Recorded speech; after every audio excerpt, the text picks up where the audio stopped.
Nyo ba mga Marikoy, kanina pa ako niyayaya ni Jace na umalis. Sobrang naiinip na siya dito sa bahay. Loloko ko pa nga siya dyan mga Marikoy, bigla naman pinalo niya ako. Gigil na gigil pa siya, mapanakit yan. Katapos namin kumain, naligo na kaming dalawa, tapos ayan nga, alis na kami. Naman napansin ko na sobrang dumi na ng tsinelas ko. Bago kami umalis, naisip ako muna linisin gamit itong KS wipes. Pag malayo, di halata yung dumi, pero pag malapitan, kitang-kita kung gaano karumi. Nyo ba mga Marikoy, simula binili kong tsinelas na to, ngayon ko lang naisipang linisin. Mas pinadali ang paglilinis ko dahil nga sa KS wipes. Sa ilang minuto lang malinis na, kaya itong si Jace di na naghintay ng matagal. Nga mga Marikoy, malinis na. Tignan nyo naman nakuha kong dumi. Kaya yan, niyaya ko na si Jace na umalis na, tapos sinakay ko na siya sa sasakyan. Pasok namin sa mall mga Marikoy, tuwang-tuwa siya. Wala naman talaga kaming balak mag-grocery, kaso nga wala kaming magawa dito sa mall, kaya mag-grocery na lang kami. Kuha na nga pala ako ng Colgate at saka cotton buds. Hiyan na rin pala ako ng gatas ni Jace, kaso wala silang stock ng malaking box. Alam nyo ba mga Marikoy, pinapangarap ko lang dati to, yung bigla ka lang mag-grocery kahit wala ka naman balak mag-grocery.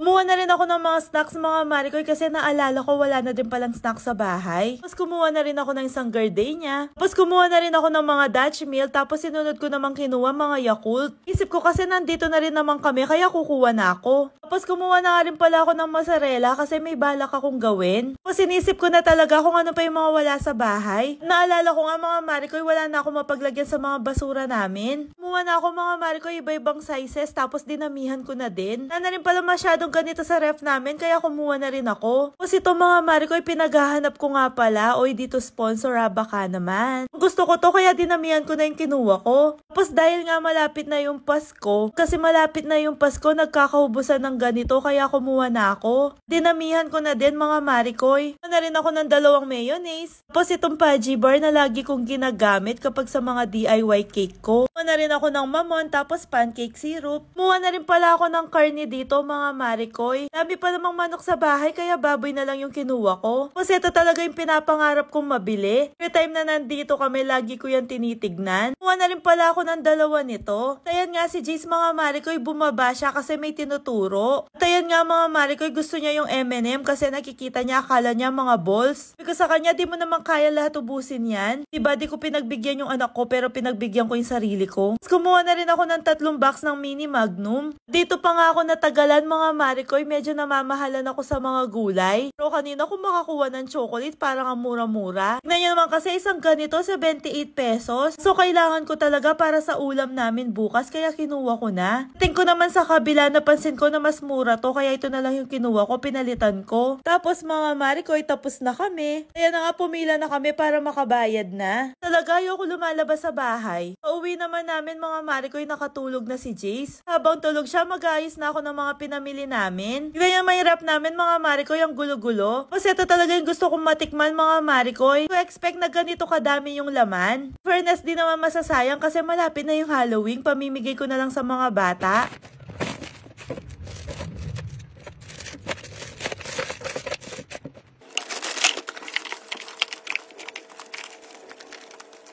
Talaga inayos yung mga chocolates kasi tinatamad ako. Gugulo din naman kapag kukuha ako. Kaya na mga Marikoy, medyo nagkabuhay na yung ref namin. Alam nyo ba, nauubos yung laman ng ref namin kapag may bisita? Sa mga nagtatanong kung nauubos ba namin yung stocks namin, yes po, nauubos ng mga bisita. Siyempre, charot lang. Tapos ito naman yung kabila. Lagay talaga sa freezer yung gardenia kasi para di kagad masira. Sa box pala nito mga Marikoy, laman niya 6 pieces. Assorted din yung nasa loob. Ayan nga yung laman mga Marikoy. Flavor yung laman niya. Gusto ko lahat pero ito muna yung itatry ko ngayon. Diba, diabetes is waving sa ref namin. Hindi ka naman magkaka-diabetes basta tamang kain lang. Dito naman ako sa pantry mag-aayos. Tignan nyo naman kagulo.